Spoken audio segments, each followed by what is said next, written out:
Friends, welcome to our foundation coaching classes YouTube channel. तो friends, आज मैं आप लोगों के लिए हिस्ट्री के टॉप 100 क्वेश्चंस लेके आया हूं, जो कि पेट के एग्ज़ाम के लिए बहुत ही इम्पोर्टेंट रहने वाले हैं। और पेट के अलावा भी आप यूपी ट्रिपल एससी के किसी भी एग्ज़ाम के लिए महत्वपूर्ण रहेंगे। तो चलिए फ्रेंड्स, डिस्कस करते हैं आज के क्वेश्चंस को। तो देखते हैं फ्रेंड्स, सबसे पहला क्वेश्चन आपका दिया हुआ है, हड़प्पा काल का इनमें से कौन सा नगर 3 भागों में विभाजित था। तो पहला ऑप्शन आपका है लोथल, फिर दूसरा ऑप्शन मोहनजोदड़ो, फिर तीसरा ऑप्शन कालीबंगा, फिर चौथा ऑप्शन धौलावीरा। तो हड़प्पा के वैसे तो सभी शहर 2 भागों में मुख्य रूप से विभाजित थे, लेकिन इसमें से जो आपका धौलावीरा है ये 3 भागों में विभाजित था। मैंने आपको हड़प्पा सिंधु घाटी सभ्यता में बताया था कि ये धौलावीरा जो है एक्सेप्शन है, ये 3 वर्गों में विभाजित था। फिर देखते हैं फ्रेंड्स नेक्स्ट क्वेश्चन को। तो नेक्स्ट क्वेश्चन आपका क्या है, मोहनजोदड़ो शब्द का अर्थ क्या है। तो मोहनजोदड़ो शब्द का अर्थ होता है मृतकों का टीला, और इसमें ऑप्शन दिया गया है माउंट ऑफ द डेड। तो बी ऑप्शन आपका सही हो जाएगा। फिर देखते हैं थर्ड क्वेश्चन, सिंधु घाटी सभ्यता के बारे में निम्न में से कौन सा कथन सत्य है।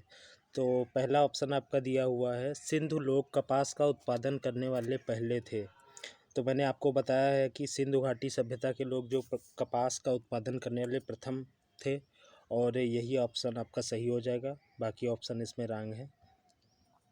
फिर देखते हैं थर्ड क्वेश्चन को, फोर्थ क्वेश्चन को। तो हड़प्पा सभ्यता के एक हिस्से लोथल की खुदाई किसने की थी। तो लोथल की खुदाई आपकी रंगनाथ राव ने 1957 ईस्वी में की थी, और इसमें ऑप्शन आपका दिया हुआ है SR राव, इन्हीं का रंगनाथ राव पूरा नाम है। और दयाराम साहनी जो थे, हमारे दयाराम साहनी जी ने हड़प्पा की खोज की थी।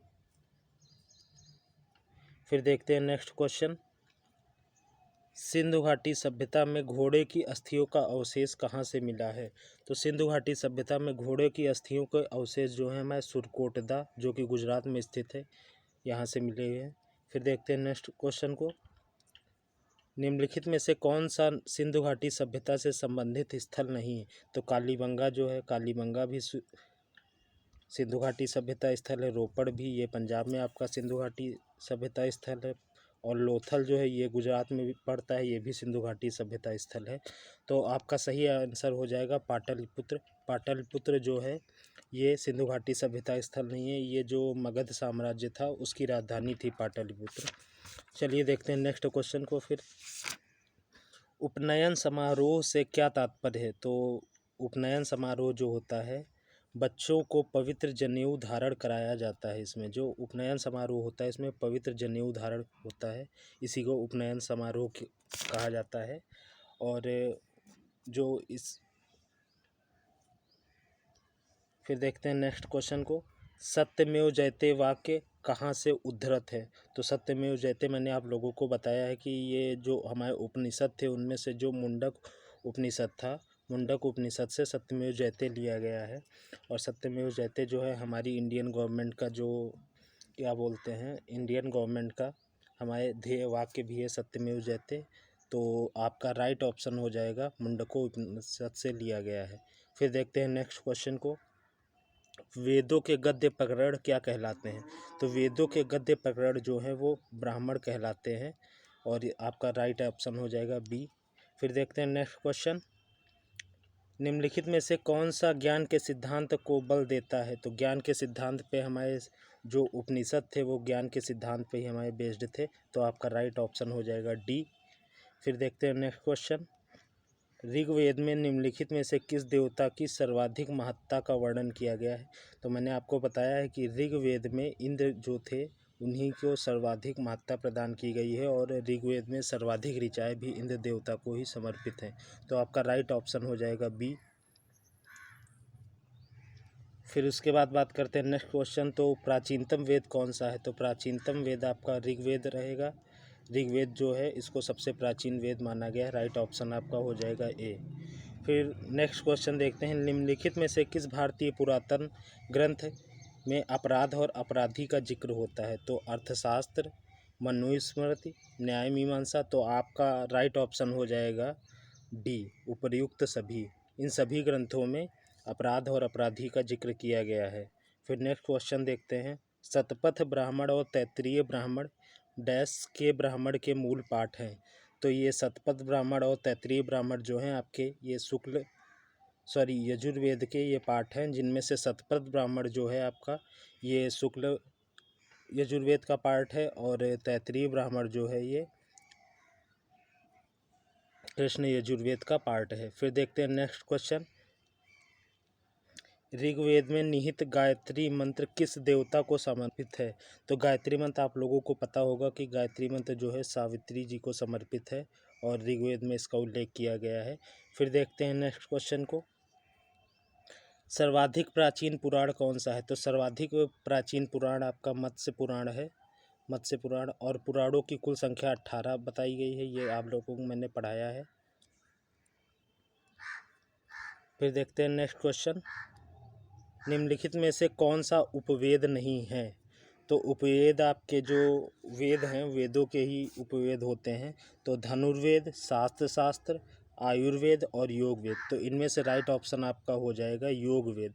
योग वेद जो है ये उपवेद नहीं है, बाकी सभी उपवेद हैं। फिर क्वेश्चन नंबर 18 देखते हैं। वैदिक देवता इंद्र किसके देवता हैं? तो मैंने आप लोगों को बताया था वैदिक काल में लेक्चर में कि वैदिक देवता जो इंद्र हैं ये वर्षा एवं चक्रवात के देवता माने जाते हैं और ऋग्वेद में इन्हीं को सबसे अधिक महत्ता दी गई है। फिर देखते हैं नेक्स्ट क्वेश्चन नंबर 19।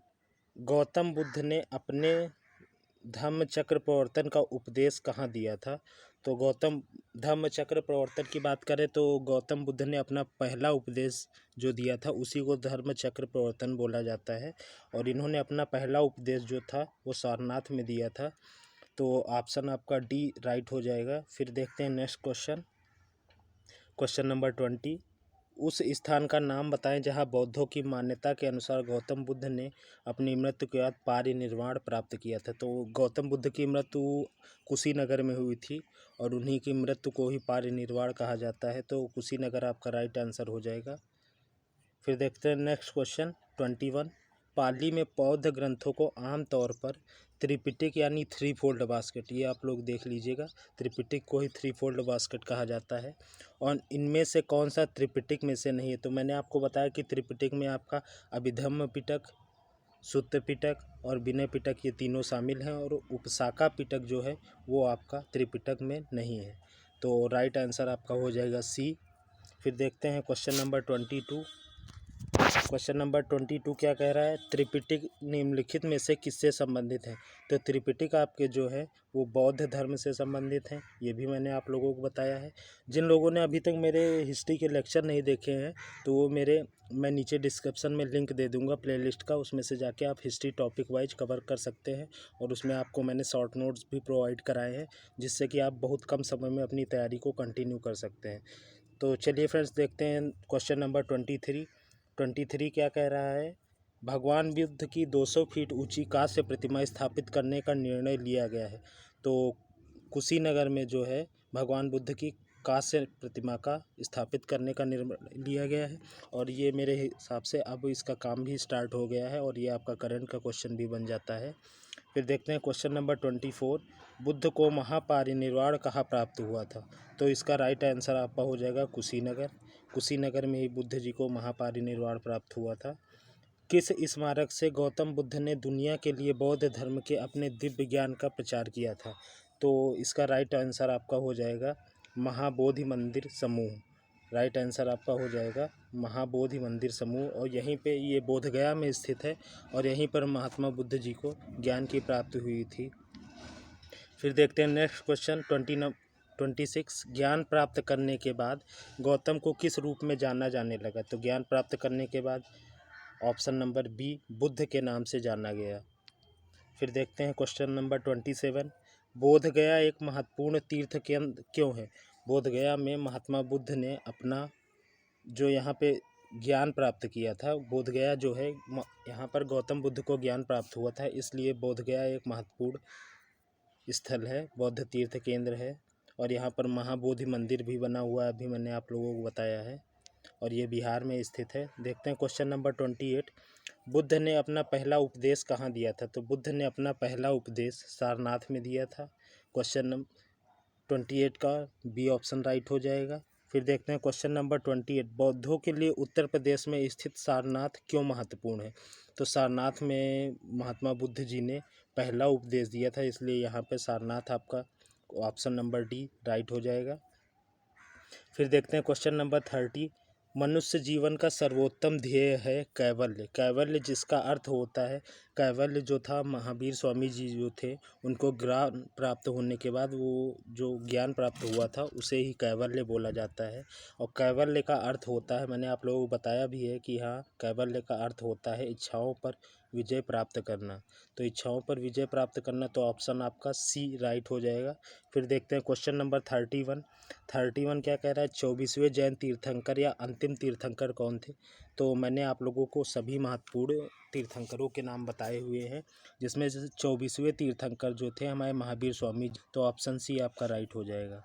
फिर क्वेश्चन देखते हैं 32, पहले जैन तीर्थंकर कौन थे? तो पहले जैन तीर्थंकर आपके ऋषभदेव थे, इन्हीं को आदिनाथ भी बोला जाता है, और ये आपके जैन धर्म के प्रथम तीर्थंकर थे।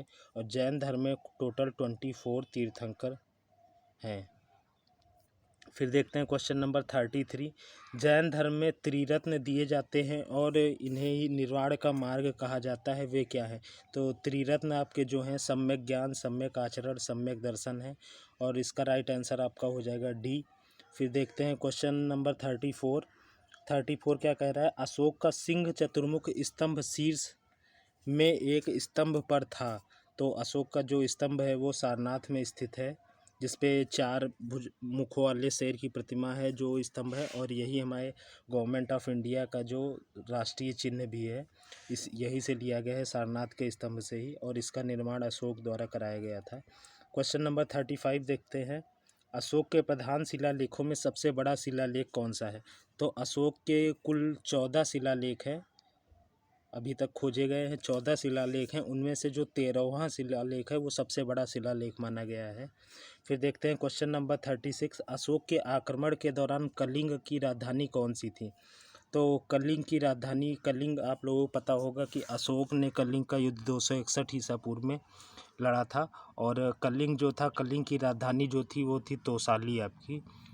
ऑप्शन नंबर डी आपका राइट हो जाएगा। फिर देखते हैं नेक्स्ट क्वेश्चन को,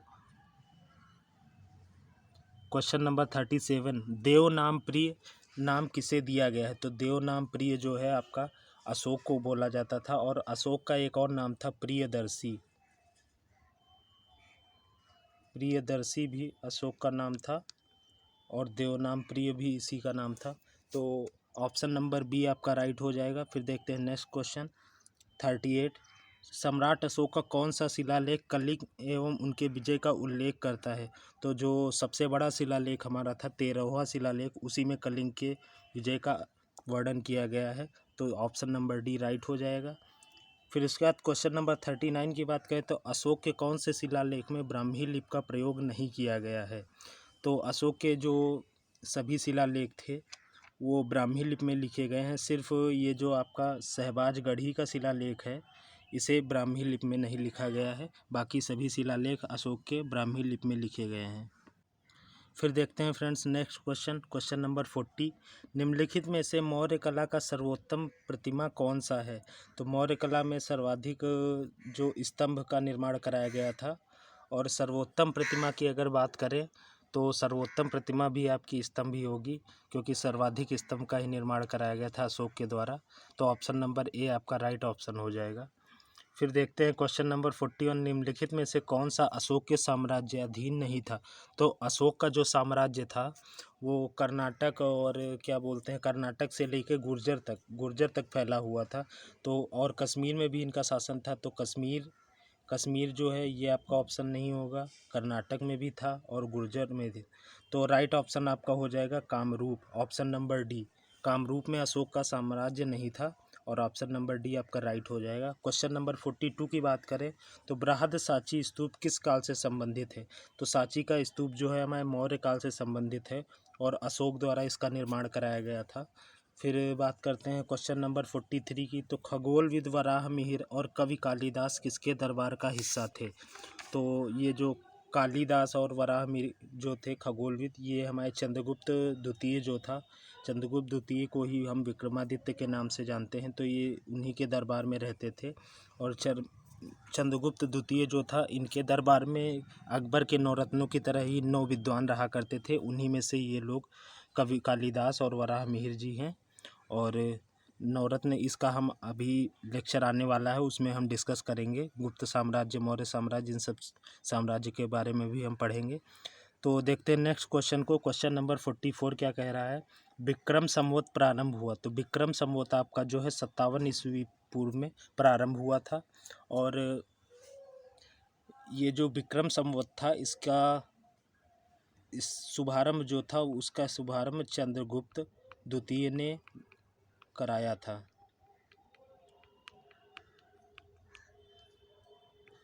और इसी को चंद्रगुप्त विक्रमादित्य भी बोला जाता है। और फिर देखते हैं नेक्स्ट क्वेश्चन को, 45। हर्षवर्धन ने 5 इंडीज को अपने नियंत्रण में लिया, इनमें से कौन 5 इंडीज था? तो हर्षवर्धन जो थे वो पंजाब, कन्नौज, बंगाल, बिहार और उड़ीसा में इनका शासन था। तो ऑप्शन नंबर बी जो है राइट हो जाएगा। फिर देखते हैं क्वेश्चन नंबर 46। वह स्थल जहां हर्षवर्धन ने बौद्ध महासम्मेलन का आयोजन कराया था। तो बौद्ध महासम्मेलन का आयोजन जो है हर्षवर्धन ने प्रयाग में कराया था। और यहाँ बौद्ध महासम्मेलन का आयोजन किया गया था। 47 नंबर क्वेश्चन देखते हैं।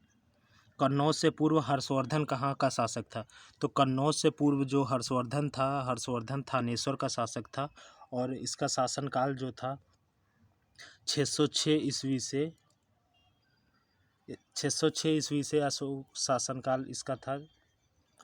और थानेश्वर में प्रारंभ में शासन करता था, फिर उसके बाद ये कन्नौज में इसका शासन शुरू हो गया था। फिर देखते हैं क्वेश्चन नंबर 48। क्वेश्चन नंबर 48 में जो था, 12वीं शताब्दी के आरंभ में दिल्ली पर किसका शासन था? तो 12वीं शताब्दी के आरंभ में दिल्ली में तोमर वंश का शासन था। और तोमर वंश जो है आपका, तोमर वंश का संस्थापक जो था, उसका नाम था अनंगपाल।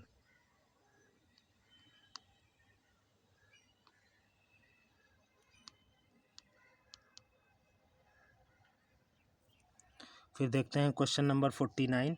जयचंद के विश्वासघात के कारण पृथ्वीराज चौहान की पराजय हुई। कालांतर में जयचंद कहाँ और कब मारा गया? तो जयचंद जो था, उसका मोहम्मद गौरी से चंदावर का युद्ध हुआ था, जो कि 1193 ईस्वी में हुआ था। और उसमें जयचंद की मौत हो गई थी। तो आपका राइट ऑप्शन हो जाएगा बी, चंदावर का युद्ध में मारा गया था 1193 ईस्वी में जो हुआ था। फिर देखते हैं क्वेश्चन नंबर 50। निम्न में से कौन से वंश ने भारत के दक्षिणी भाग पर शासन नहीं किया है? तो इसका ऑप्शन हो जाएगा चेर जो थे आपके, ये भी दक्षिण वंश का राजवंश है। और चोल जो है ये भी दक्षिण भारत का राजवंश है। और पांड्य भी दक्षिण। तो राइट आंसर आपका हो जाएगा राजपूत वंश जो था, इसने दक्षिण भाग पे शासन नहीं किया। फिर देखते हैं क्वेश्चन नंबर नेक्स्ट 51। पाल साम्राज्य भारत के किस हिस्से से संबंधित है? तो पाल साम्राज्य जो है आपका भारत के पूर्वी हिस्से से संबंधित है। और पाल साम्राज्य का संस्थापक जो था वो गोपाल था। पाल साम्राज्य का संस्थापक जो था आपका गोपाल था। और इस साम्राज्य का जो सबसे प्रतापी शासक था, उसका नाम था धर्मपाल नाम था। फिर देखते हैं नेक्स्ट क्वेश्चन नंबर 52। पाल वंश का पहला शासक कौन था? तो ये अभी मैंने आपको बताया, पाल वंश का संस्थापक गोपाल था और यही पहला शासक था। ऑप्शन नंबर सी राइट हो जाएगा। फिर देखते हैं क्वेश्चन नंबर 53। ये क्वेश्चन आपका कुछ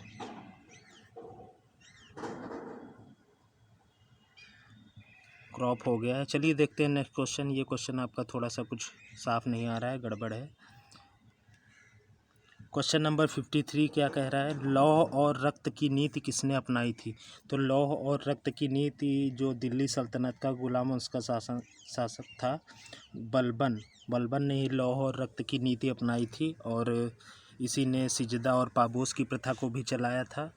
और फिर देखते हैं क्वेश्चन नंबर 54 किसके शासनकाल में इब्न बतूता भारत आया था? तो इब्न बतूता जो था, ये मोहम्मद बिन तुगलक के शासनकाल में भारत आया था। तो ऑप्शन नंबर बी आपका राइट हो जाएगा। फिर क्वेश्चन नंबर 56 क्या कह रहा है? किस शासक ने भारत में तुगलक वंश की नींव रखी थी?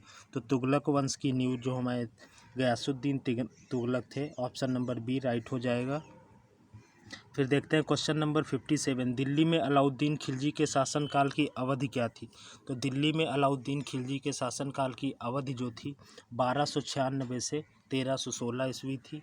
और अलाउद्दीन खिलजी जो था दिल्ली सल्तनत के खिलजी वंश का दूसरा शासक था। और अलाउद्दीन खिलजी ने ही गुजरात विजय, जैसलमेर विजय, चित्तौड़ आक्रमण और रणथंभौर विजय जैसे कई सारे युद्ध लड़े थे। और इसका साम्राज्य काफ़ी विशाल था जो कि उत्तर भारत में कई राज्यों में फैला हुआ था। फिर देखते हैं क्वेश्चन नंबर 58, खिज्र खां निम्नलिखित में से किस राजवंश से संबंधित था?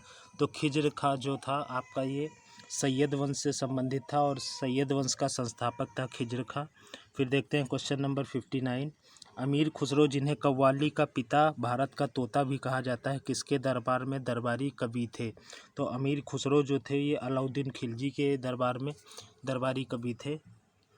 फिर देखते हैं क्वेश्चन नंबर 60, भारत में सिकंदर लोदी का शासनकाल कब से कब तक था? तो भारत में सिकंदर लोदी का शासनकाल 1489 से 1517 ईस्वी तक था। ये शासनकाल जो कुछ प्रमुख शासक हैं इनके डायरेक्ट क्वेश्चन पूछे जाते हैं, तो शासनकाल आप लोग जो है अच्छे से याद कर लीजिएगा। फिर देखते हैं क्वेश्चन नंबर 61 कह रहा है अलाउद्दीन खिलजी द्वारा बनाया गया प्रसिद्ध अलाई दरवाज़ा कहाँ पर स्थित है? तो अलाई दरवाज़ा जो आपका है नई दिल्ली में स्थित है। और अलाई दरवाज़ा जो है इसका निर्माण खिलजी वंश के दूसरे शासक अलाउद्दीन खिलजी द्वारा 1311 ईस्वी में कराया गया था। 1311 ईस्वी में अलाउद्दीन खिलजी ने अलाई दरवाज़ा का निर्माण कराया था। फिर देखते हैं क्वेश्चन नंबर 62 क्या कह रहा है, दिल्ली में कुतुब मीनार दुनिया का सबसे ऊंचा ईंट का बना मीनार है, इनमें से कौन से राजा ने इसके निर्माण में योगदान नहीं दिया? तो कुतुब मीनार जो थी इसको फिरोज शाह तुगलक बनवाया, तो इसको कुतुबुद्दीन ऐबक ने था। फिर उसके बाद इल्तुतमिश ने इसमें कुछ काम बाकी बचा था वो करवाया था। फिर फिरोज शाह तुगलक ने इसको जो है रेनोवेट करवाया था। बाकी इसमें ऑप्शन बचा सी जो है अलाउद्दीन खिलजी, इन्होंने कुतुब मीनार में कोई योगदान नहीं दिया, तो इनका ऑप्शन सही हो जाएगा। क्वेश्चन नंबर 62 का राइट ऑप्शन हो जाएगा सी। चलिए देखते हैं नेक्स्ट क्वेश्चन 63, तारीख़ फिरोज शाही के लेखक कौन है? तारीख़ फिरोज शाही के लेखक जियाउद्दीन बरनी हैं। तो आंसर इसका हो जाएगा ए ऑप्शन राइट हो जाएगा। और फिर बात करते हैं नेक्स्ट क्वेश्चन की, तो 64 की बात करें तो निम्नलिखित में से कौन दिल्ली सल्तनत के इतिहास का लेखक नहीं था? तो दिल्ली सल्तनत के इतिहास का लेखक जो इसमें से आपका ऑप्शन हो जाएगा क्वेश्चन नंबर 64 का ए, अब्बास खां शेरवानी, ये दिल्ली सल्तनत के लेखक नहीं थे। बाकी अमीर खुसरो, जियाउद्दीन बरनी, मिन्हाज उस सिराज ये सब दिल्ली सल्तनत के ही लेखक और कवि थे। क्वेश्चन नंबर 65 देखते हैं, निम्न में से किस शासक की मृत्यु उसके पुस्तकालय की सीढ़ियों से गिरकर हुई थी? तो हुमायूं जो था, हुमायूं की मृत्यु जो थी वो पुस्तकालय की सीढ़ियों से गिरकर हुई थी। तो ऑप्शन नंबर डी इसका राइट हो जाएगा। क्वेश्चन नंबर 66 देखते हैं, किस वर्ष में बाबर ने सुल्तान इब्राहिम लोदी को पानीपत की लड़ाई में पराजित किया? तो आपको पता होगा कि पानीपत की प्रथम लड़ाई जो थी वो 1526 ईस्वी में हुई थी बाबर और इब्राहिम लोदी के बीच में। और इसी युद्ध में इब्राहिम लोदी को हराकर बाबर ने मुग़ल साम्राज्य की स्थापना की थी। तो 1526 आपका राइट आंसर हो जाएगा। फिर देखते हैं क्वेश्चन नंबर 67, निम्नलिखित में से किस मुग़ल सम्राट द्वारा आगरा के किले का निर्माण कराया गया था? तो आगरा के किले का निर्माण जो था अकबर द्वारा कराया गया था। तो ऑप्शन नंबर बी आपका राइट हो जाएगा। फिर क्वेश्चन नंबर 68 देखते हैं, मुग़ल शासन के दौरान एक कोतवाल की सही भूमिका क्या थी? तो मुग़ल शासन के दौरान एक कोतवाल की सही भूमिका जो थी कानून और न्याय व्यवस्था बनाए रखना। जो कोतवाल होता था उसका कार्य क्या होता था? कानून और न्याय व्यवस्था बनाए रखना। फिर देखते हैं क्वेश्चन नंबर 69, बिहार राज्य के सासाराम शहर में निम्नलिखित में से किस प्राचीन सम्राट का मकबरा स्थित है? तो सासाराम में आपको पता होगा कि शेरशाह सूरी जो है उसका मकबरा स्थित है। और इसका ऑप्शन सही हो जाएगा क्वेश्चन सी। फिर देखते हैं क्वेश्चन नंबर 70, मुग़ल वंश के पहले सम्राट बाबर ने अपने देशीय भाषा चगताई तुर्की में अपनी आत्मकथा लिखी है। इस पुस्तक का नाम क्या है? तो इस पुस्तक का नाम है बाबरनामा। बाबरनामा में जो बाबर ने अपनी आत्मकथा लिखी हुई है। और इसका राइट ऑप्शन हो जाएगा बी। फिर देखते हैं क्वेश्चन नंबर 71, भारत में जहांगीर का शासनकाल क्या था। तो जहांगीर का शासनकाल जो है, मैंने आप लोगों से बताया कि शासकों के शासनकाल बहुत महत्वपूर्ण है, तो इन्हें आप लोग याद कर लीजिए अच्छे से। ये डायरेक्ट प्रश्न पेपर में पूछे जाते हैं। तो जहांगीर का शासनकाल जो है आपका 1605 ईस्वी से 1627 ईस्वी तक रहा था, और इसका option number A right option हो जाएगा। फिर देखते हैं नेक्स्ट क्वेश्चन 72, वह कौन सा स्थान है जहां अंतिम मुगल सम्राट बहादुर शाह जफर की मृत्यु हुई थी। तो बहादुर शाह जफर जो था मुगल शासन का सबसे अंतिम शासक था, और इसकी मृत्यु जो हुई थी रंगून में हुई थी। तो ऑप्शन नंबर ए आपका राइट ऑप्शन हो जाएगा। फिर देखते हैं क्वेश्चन नंबर 73, पहला कठपुतली मुगल सम्राट कौन था। तो कठपुतली मुगल सम्राट जो था, इसको फर्रुख सैयर को बोला जाता है। फर्रुख सैयर जो था, सॉरी फर्रुख सैयद नहीं, ऑप्शन नंबर ए आपका राइट हो जाएगा। जहांदार शाह को जो है कठपुतली का शासक बोला जाता है, और ये जो था मुगल वंश का शासक था, और 1712 से 1713 ईस्वी में इसका शासनकाल था, जो कि बहुत कम समय के लिए था। और उसके बाद जो था ये अंग्रेज़ों का कठपुतली था, और इसीलिए इसको कठपुतली मुगल सम्राट भी बोला जाता है। तो option number A right option हो जाएगा। फिर देखते हैं क्वेश्चन नंबर 74, विश्व प्रसिद्ध मोर सिंहासन का निर्माण और उसकी लाल किले में स्थापना निम्न में से किस मुगल शासक ने करवाई थी। तो इसका राइट ऑप्शन आपका हो जाएगा शाहजहां। जो मयूर सिंहासन था उसी को मोर सिंहासन बोला जाता है। मयूर सिंहासन जो था शाहजहां ने निर्माण करवाया था। तो ऑप्शन इसका ए राइट हो जाएगा। फिर देखते हैं क्वेश्चन नंबर 75, अकबर के दरबार में प्रसिद्ध कवि थे। तो अकबर के दरबार में प्रसिद्ध कवि जो थे ये रहीम खान थे, जिनको रहीम दास भी बोला जाता है। और नवरत्नों में अकबर के बीरबल भी थे, तुलसीदास नहीं थे, और बैरम खां जो थे ये भी थे। तो ऑप्शन नंबर सी जो हो जाएगा राइट ऑप्शन हो जाएगा। और बैरम खां जो थे ये रहीम खान के पिता थे, ये भी आप लोग ध्यान रखिएगा। क्वेश्चन नंबर 76 देखते हैं, अकबर के नवरत्न के बारे में इनमें से कौन सा सही ढंग से मेल नहीं खाता है।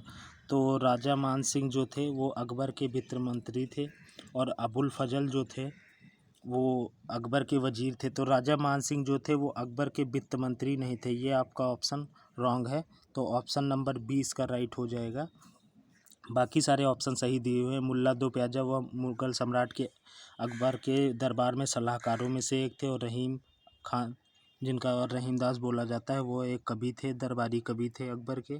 तो ऑप्शन नंबर 20 का राइट हो जाएगा। फिर देखते हैं क्वेश्चन नंबर 77, औरंगजेब का पुत्र था। तो औरंगजेब का पुत्र जो था, औरंगजेब का पुत्र था नहीं, सॉरी, औरंगजेब किसका पुत्र था, बीच में डैश दिया हुआ है। औरंगजेब किसका पुत्र था। तो औरंगजेब जो था वो शाहजहां का पुत्र था। तो ऑप्शन नंबर डी राइट हो जाएगा इसका। फिर देखते हैं क्वेश्चन नंबर 78,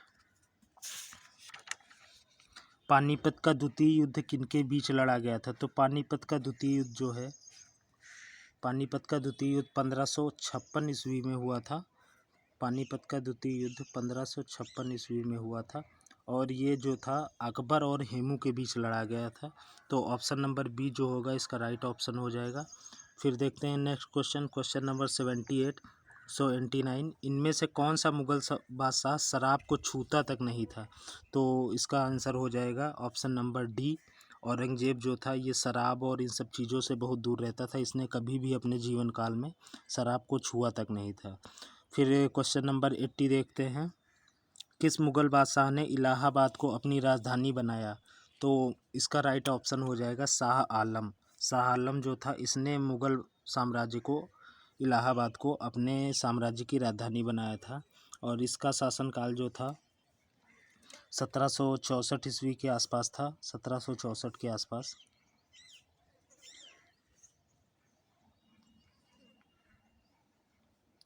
और 1765 में आपको पता होगा इलाहाबाद की संधि हुई थी, जिसमें अंग्रेज़ों ने इलाहाबाद को शाह आलम को दिया था, और शाह आलम ने इलाहाबाद को अपनी राजधानी बनाई थी। फिर देखते हैं क्वेश्चन नंबर 81, प्रारंभ में अकबर का संरक्षक कौन था। तो अकबर का संरक्षक जो था बचपन से, उनका जो राइट ऑप्शन हो जाएगा आपका डी, बैरम खान जो थे उनके अकबर के संरक्षक थे, और इन्होंने ही अकबर का राज्याभिषेक कराया था हुमायूं की मृत्यु के बाद। तो क्वेश्चन नंबर 81 का राइट ऑप्शन हो जाएगा डी। फिर देखते हैं क्वेश्चन नंबर 82, हुमायूं की दुर्घटना के आकस्मिक मृत्यु के उपरांत उनके बेटे अकबर को कहाँ मुगल शासन सिंहासन पर बैठाया गया? तो कालानौर का जो किला था वहीं पे अकबर का राज्याभिषेक हुआ था और बैरम खान ने इनका राज्याभिषेक कराया था। हुमायूं की मृत्यु के बाद अकबर जो थे मुगल साम्राज्य के शासक बने थे और कालानौर के किले में इनका राज्याभिषेक कराया गया था। फिर देखते हैं क्वेश्चन नंबर 83 जो है, निम्नलिखित में से किन सम्राटों के शासनकाल में भारत का पहला मुद्रा रुपया मुद्रित हुआ? तो इसका राइट ऑप्शन आपका हो जाएगा सी, शेरशाह सूरी जो था इसने रुपया मुद्रा का पहली बार प्रकाशन किया था, पहली बार मुद्रित किया था। फिर देखते हैं क्वेश्चन नंबर 84, थॉमस रो जो था मुगल सम्राट जहांगीर के किस किले में मिला था? तो थॉमस रो जो था मुगल साम्राज्य शासक जहांगीर को अजमेर के किले में मिला था और यहीं पे थॉमस रो की जहांगीर से मुलाकात हुई थी।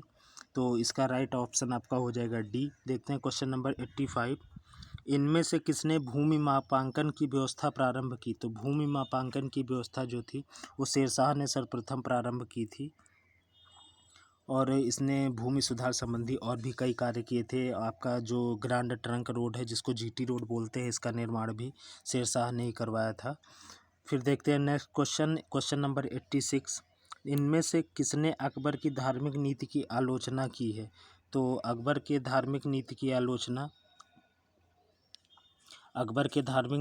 आलोचना जो है बदायूं ने की है, बदायूनी।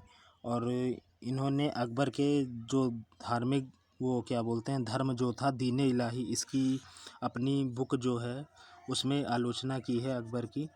तो क्वेश्चन नंबर 86 का सी ऑप्शन जो हो जाएगा वो राइट ऑप्शन हो जाएगा। फिर देखते हैं क्वेश्चन नंबर सी का। फिर नेक्स्ट क्वेश्चन देखते हैं 87, इनमें से कौन सा मुगल सम्राट अनपढ़ था? तो इसका राइट ऑप्शन आपका हो जाएगा अकबर। अकबर जो था वो अनपढ़ था, बाकी सभी मुगल सम्राट थोड़े बहुत ज़रूर पढ़े थे, लेकिन ये जो थे कि अकबर एक ऐसा शासक था जो अनपढ़ था।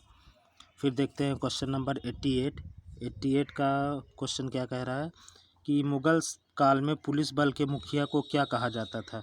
तो मुगल काल में पुलिस बल के मुखिया को कोतवाल बोला जाता था और इसका कार्य होता था न्याय व्यवस्था एवं कानून को बनाए रखना।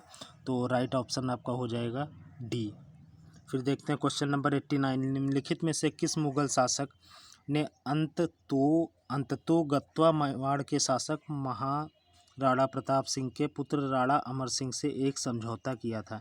तो इसका राइट ऑप्शन आपका हो जाएगा सी, जहांगीर। जहांगीर ने महाराणा अमर सिंह ने के साथ जो अपमानजनक संधि थी, हार के बाद उन्होंने अपमानजनक संधि की थी और वे जो थे मेवाड़ के अंतिम शासक थे। तो मेवाड़ के अंतिम शासक जो थे ये महाराणा अमर सिंह थे और जहांगीर ने इनके साथ संधि की थी और युद्ध में ये जो हार गए थे जहांगीर से। तो इसका राइट ऑप्शन हो जाएगा सी। फिर देखते हैं क्वेश्चन नंबर 90, जलालुद्दीन मोहम्मद निम्न में से किससे नाम से प्रसिद्ध था? जलालुद्दीन मोहम्मद किस नाम से प्रसिद्ध था? तो जलालुद्दीन मोहम्मद जो था ये अकबर का नाम था। अकबर का पूरा नाम जो था जलालुद्दीन मोहम्मद अकबर था। तो इसका राइट ऑप्शन हो जाएगा बी। फिर देखते हैं क्वेश्चन नंबर 91, ताजमहल के सुलेखक 1648 ईस्वी में इसकी रचना की और पूरा किया। तो ताजमहल के जो सुलेखक थे, जो कैलीग्राफर थे ताजमहल के, तो वो अमानत खान सिराजी थे। अमानत खान सिराजी जो थे ताजमहल के सुलेखक थे। तो इसका राइट ऑप्शन आपका हो जाएगा ऑप्शन नंबर सी। और 1648 ईस्वी में अमानत खान सिराजी ने ताजमहल के सुलेखन की रचना की और उसे पूरा किया। और ताजमहल जो है भारत के आगरा शहर में है, ये तो आप लोगों को पता ही होगा। और ताजमहल का निर्माण जो शाहजहाँ ने कराया था अपनी पत्नी मुमताज़ महल की याद में करवाया था और इसका निर्माण कार्य जो था 1632 ईस्वी में प्रारंभ हुआ था। ताजमहल जो है 1632 ईस्वी में प्रारंभ हुआ था निर्माण कार्य। फिर क्वेश्चन नंबर 92 देखते हैं, अकबर द्वारा बनवाया गया प्रसिद्ध ऐतिहासिक स्मारक बुलंद दरवाज़ा उत्तर प्रदेश के किस ज़िले में स्थित है? तो बुलंद दरवाज़ा आप लोगों को पता होगा कि बुलंद दरवाज़ा जो है ये आपका आगरा में स्थित है। वैसे आगरा में ये यहाँ पे राइट ऑप्शन आपका इसमें ऑप्शन गलत दिए हुए हैं। बुलंद दरवाज़ा जो है आपका वो फतेहपुर सीकरी में स्थित है। इसमें ऑप्शन गलत दिए हुए हैं, सही कर लीजिएगा। बुलंद दरवाज़ा जो है फतेहपुर सीकरी में स्थित है और इसका निर्माण जो है अकबर ने करवाया था।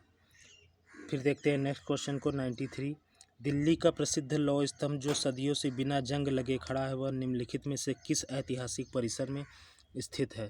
तो जो दिल्ली का लौह स्तंभ है ये कुतुब मीनार परिसर में स्थित है और ये 1600 वर्षों से बिना जंग लगे खुले आसमान के नीचे खड़ा है और इसकी ऊंचाई जो है वो 7.21 मीटर है।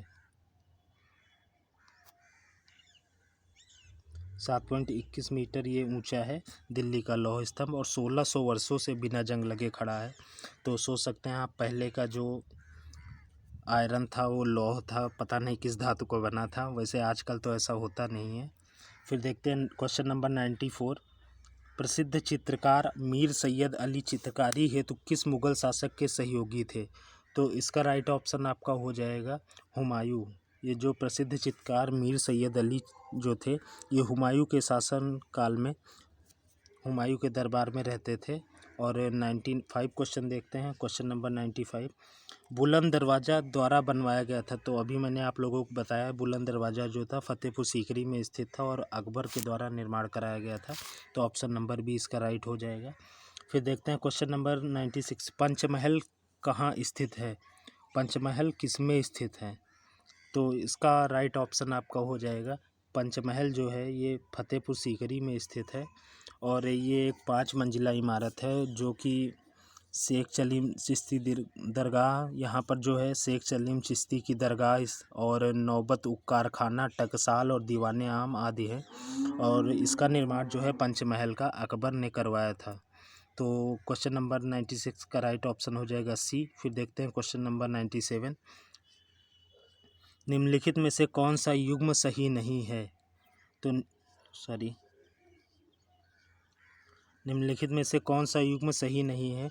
तो आपका बड़ा इमामबाड़ा जो है वो लखनऊ में है, ये बिल्कुल सही है।